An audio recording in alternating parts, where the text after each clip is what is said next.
Oh, Krista. What? That was your question, wasn't it, Rob? I was going to ask him later, but go for it. Okay. Well, there's two different parts of the story, okay, when it comes to Dogman. We have her here in Ohio, and the video is on my website of the Dogman digging in the grave, okay? Now, I did some shots where I put the film on still and got some really good shots, and there's like a black and white one on there that's really good, and you can see how big the fingers are on this. So these two girls went and had lunch, and they sat in the cemetery to eat because it's quiet and it's next to the work and stuff. And they caught it, and they got it on video. And the mother contacted us like the day after, and we end up going up there to Cleveland, and I got pictures of the grave. They didn't even fill the grave in yet. And the thing of it is, it didn't have how this area that where it was dug in is just like if you were cremated, they put the box in there, but they still, by I guess state law, the grave has to be 6 feet under, 7 feet by like 4.5 feet or something like that by law, even though you're putting a little box in there. So, and that's what it was. It didn't even get the box. It didn't dig that far down. I only dug down maybe, 2 feet. Like I said, I've got the pictures on my website, and then they filled it in. But here's the thing.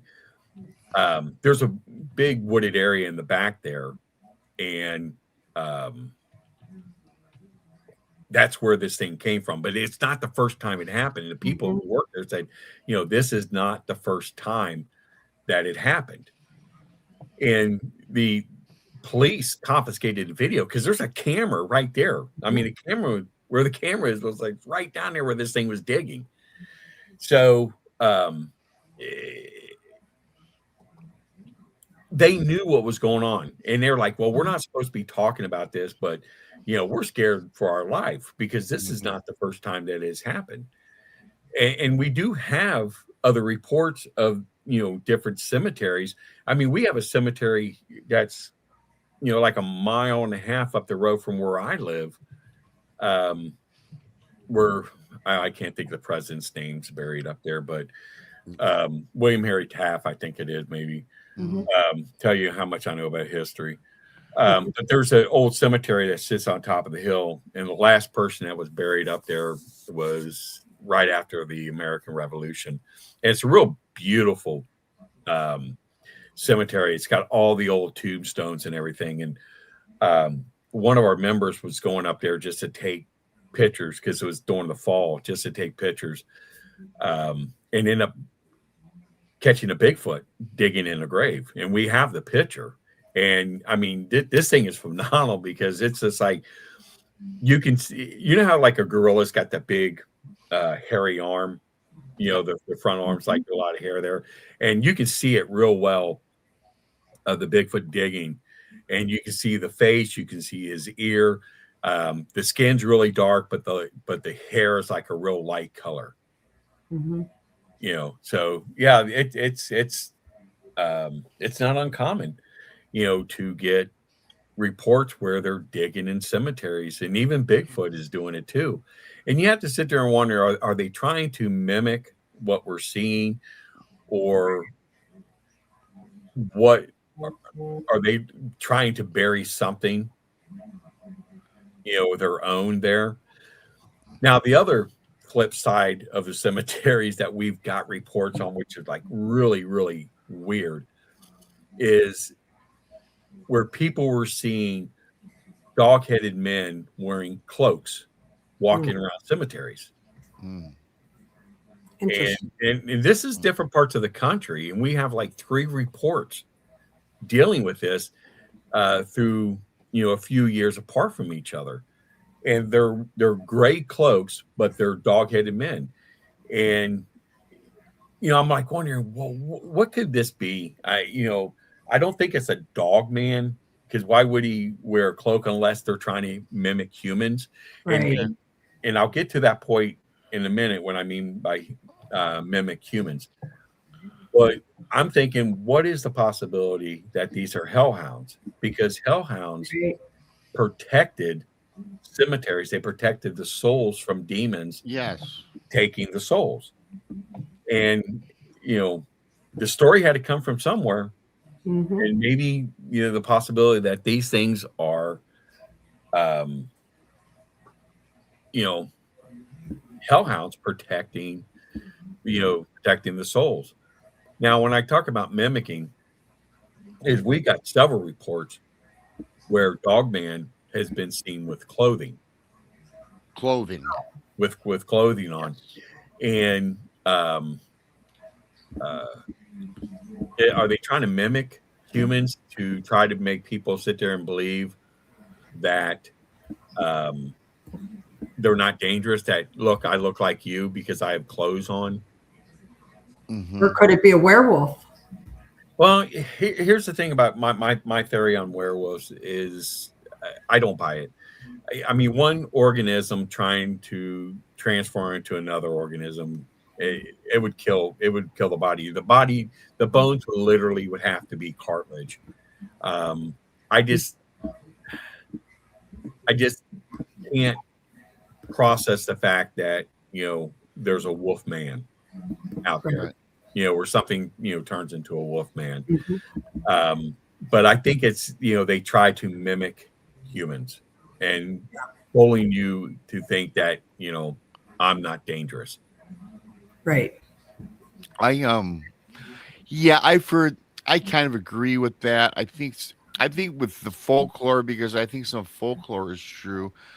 I was talking to a man that was kind of saying the things that you are, but he believes that the werewolf was cursed with black or dark magic.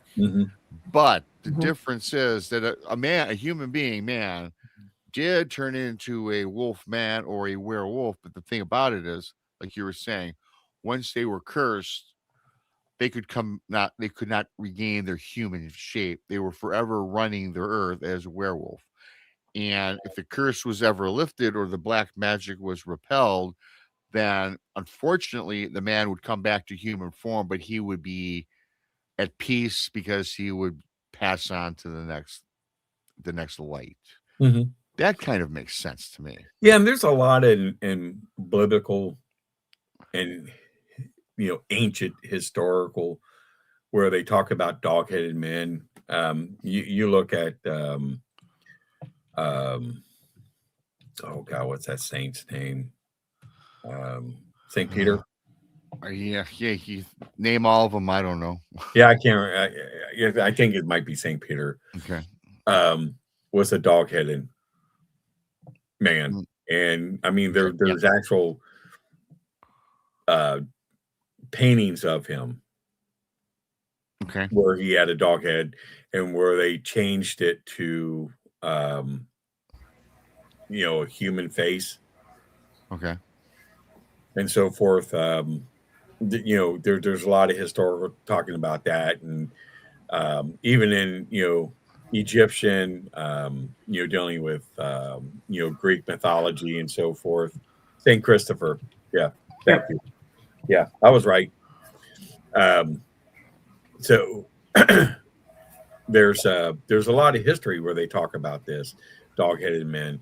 I mean, when I was in Iraq, I remember talking to some of the Iraqi soldiers that were on our side, talked about in ancient times there was a dog-headed people that lived in the mountains that would come down and trade, and they were able to understand their language, but they, no one was able to understand their language, and they traded, and they lived comfortably with each other.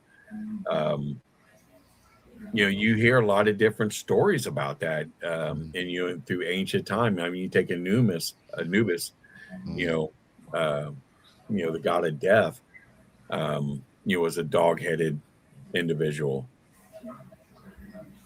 and through Greek mythology, there's King Lycan and so forth. werewolf, which was a dog-headed person. So there's a lot of history there.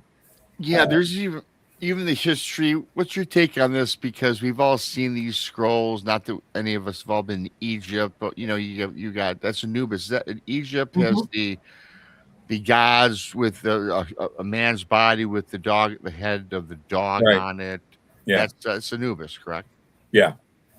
Yeah. And also all these scrolls are written in their tombs, and they worship the Anubis. I guess that was their god in some He part was of he was the, he Egypt. was the god of death. Got it. But Yeah, he was the makes he was sense the now. one they feared. Mhm.